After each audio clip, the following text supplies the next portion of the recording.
नमस्कार। आकाशवाणी जयपुर अजमेर से प्रस्तुत हैं प्रादेशिक समाचार।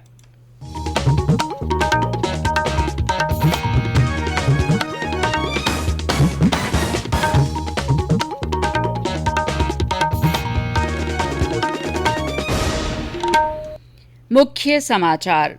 प्रदेश में मानसून की व्यापक बारिश। मौसम विभाग ने अगले 4-5 दिनों में पूर्वी राजस्थान में कुछ स्थानों पर बहुत भारी बारिश की चेतावनी दी। प्रधानमंत्री नरेंद्र मोदी ने आईपीएस प्रोबेशनर्स से अपने हर फैसले में राष्ट्रहित को ध्यान में रखने को कहा। केंद्र ने राज्यों को बेसहारा लोगों को कोविड वैक्सीन प्राथमिकता के आधार पर लगाने का परामर्श दिया। प्रदेश में चल रही घर घर औषधि योजना के तहत कल से औषधीय पौधों के निःशुल्क वितरण का शुभारंभ होगा। और टोक्यो ओलंपिक में भारत की कमलप्रीत कौर डिस्कस थ्रो के फाइनल में पहुंची। एकल महिला बैडमिंटन के सेमीफाइनल में पीवी सिंधु हारी। समाचारों के साथ मैं शीला चावला। 18 वर्ष से अधिक आयु वर्ग के लिए सरकारी केंद्रों पर निःशुल्क राष्ट्रव्यापी कोविड टीकाकरण अभियान जारी है। युवा श्रोताओं से अपील है कि वे स्वयं कोविड टीका लगवाएं और अन्य लोगों को भी इसके लिए प्रोत्साहित करें।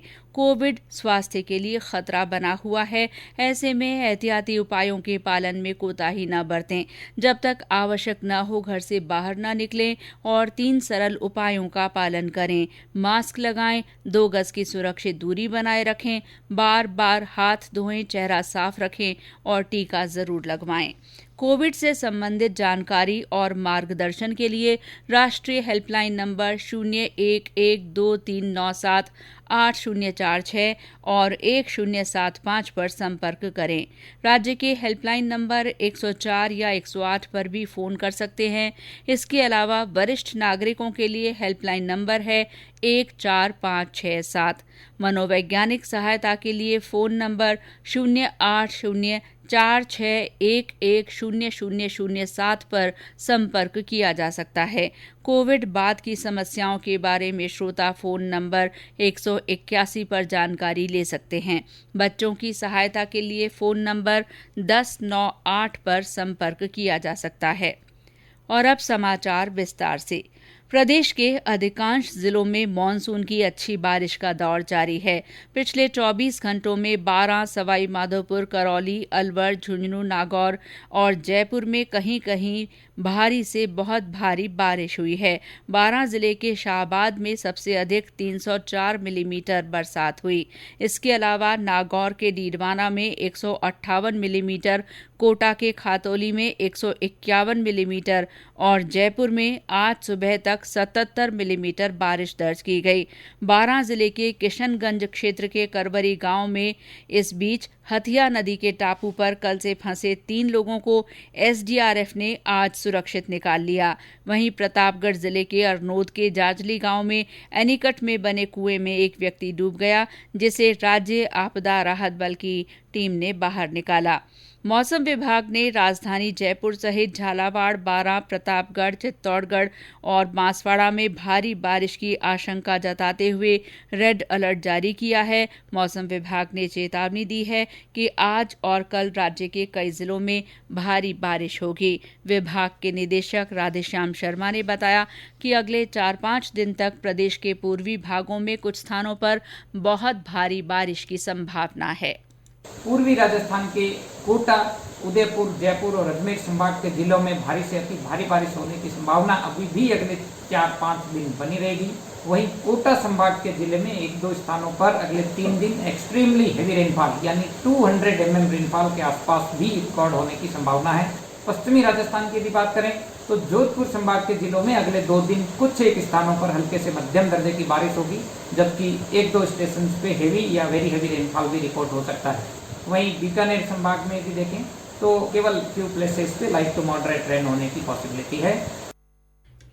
बारिश के कारण जोधपुर रेल मंडल के फुलेरा मिर्ता खंड के गुड़ा गोविंदी मारवाड़ स्टेशन के बीच ट्रैक पर पानी आ जाने से गिट्टी मिट्टी बह गई। रेल मार्ग को रिकॉर्ड समय में दुरुस्त कर दिया गया है और इस पर दोपहर से रेल यातायात फिर से बहाल कर दिया गया है। यातायात बाधित होने के कारण 10 रेलगाड़ियों का मार्ग बदलना पड़ा। प्रधानमंत्री नरेंद्र मोदी ने आईपीएस प्रोबेशनर्स से आने वाले 25 सालों में देश में स्वराज्य स्थापित करने में मुख्य भूमिका निभाने को कहा है। उन्होंने आज हैदराबाद की सरदार वल्लभ भाई पटेल राष्ट्रीय पुलिस अकादमी के आईपीएस प्रोबेशनर्स से वर्चुअल संवाद करते हुए आग्रह किया कि वे अपने हर फैसले में राष्ट्रहित को ध्यान में रखें।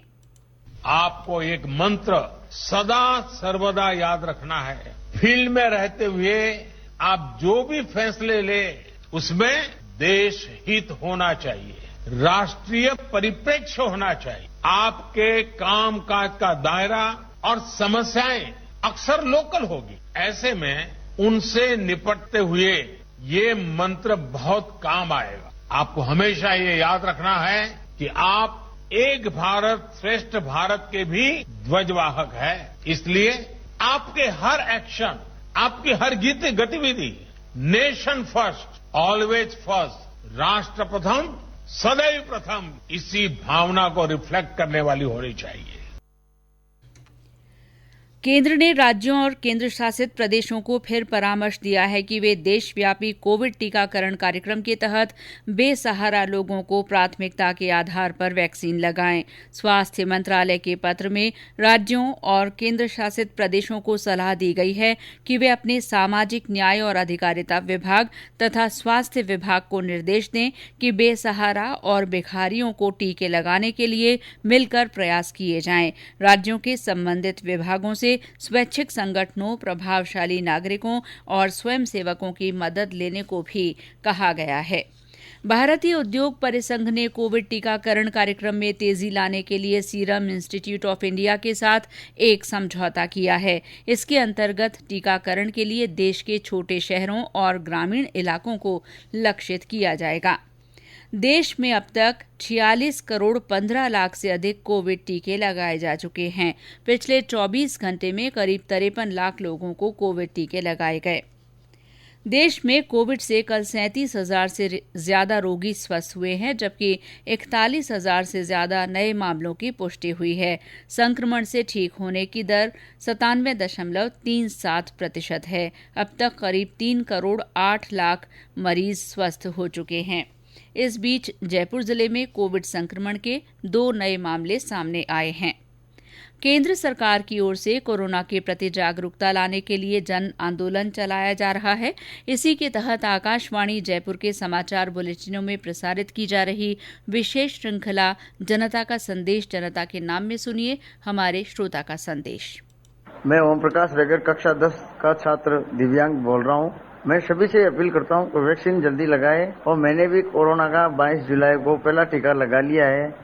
ये संक्रमण खत्म नहीं हुआ है अभी पूरी तरह से, तो आपने सावधानियां रखनी है। जो राज्य सरकार ने जो गाइडलाइन बता रखी है उनकी पालना जरूर करे और मास्क जरूर लगा के निकले। भीड़ वाले स्थान पर जाना नहीं है, अपने को काम है जो ही जाना है।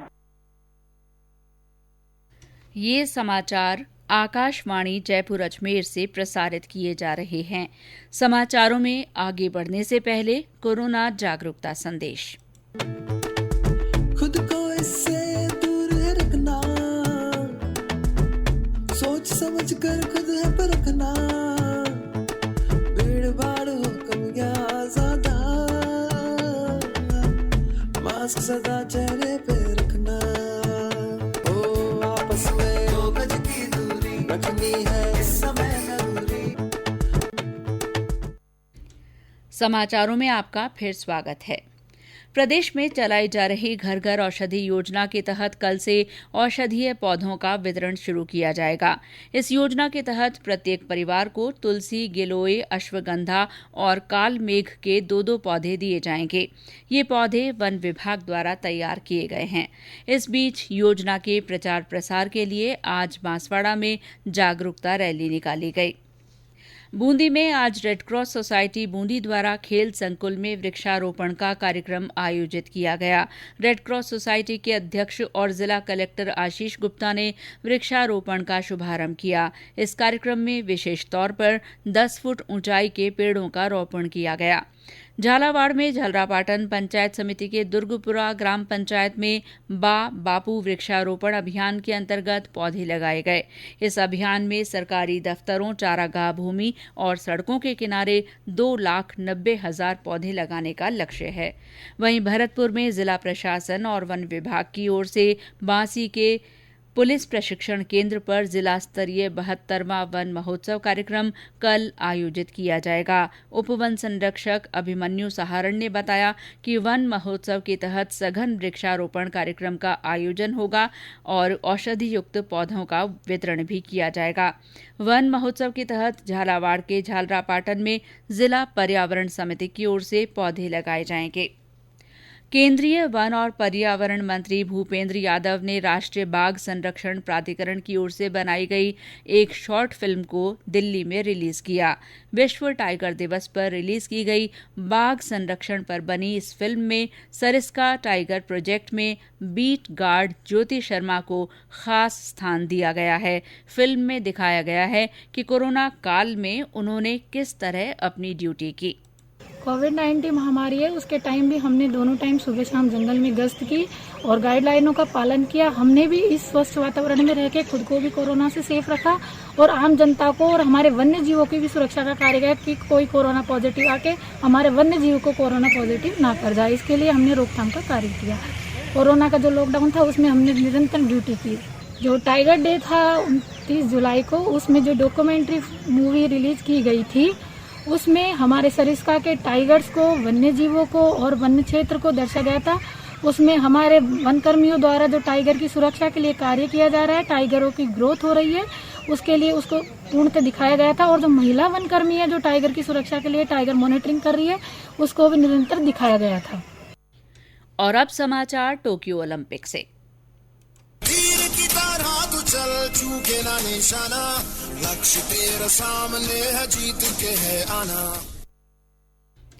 टोक्यो ओलंपिक में आज भारतीय महिला हॉकी टीम ने अपने आखिरी पूल मुकाबले में दक्षिण अफ्रीका को 4-3 से शिकस्त दी। इससे टीम के क्वार्टर फाइनल में जगह बनाने की उम्मीदें बढ़ गई हैं। ओलंपिक में वंदना कटारिया हैट्रिक बनाने वाली भारत की पहली महिला हॉकी खिलाड़ी हो गई हैं। डिस्कस थ्रो के सेमीफाइनल में कमलप्रीत कौर 64 मीटर दूर चक्का फेंककर फाइनल में आ गई हैं। फाइनल मुकाबला 2 अगस्त को होगा।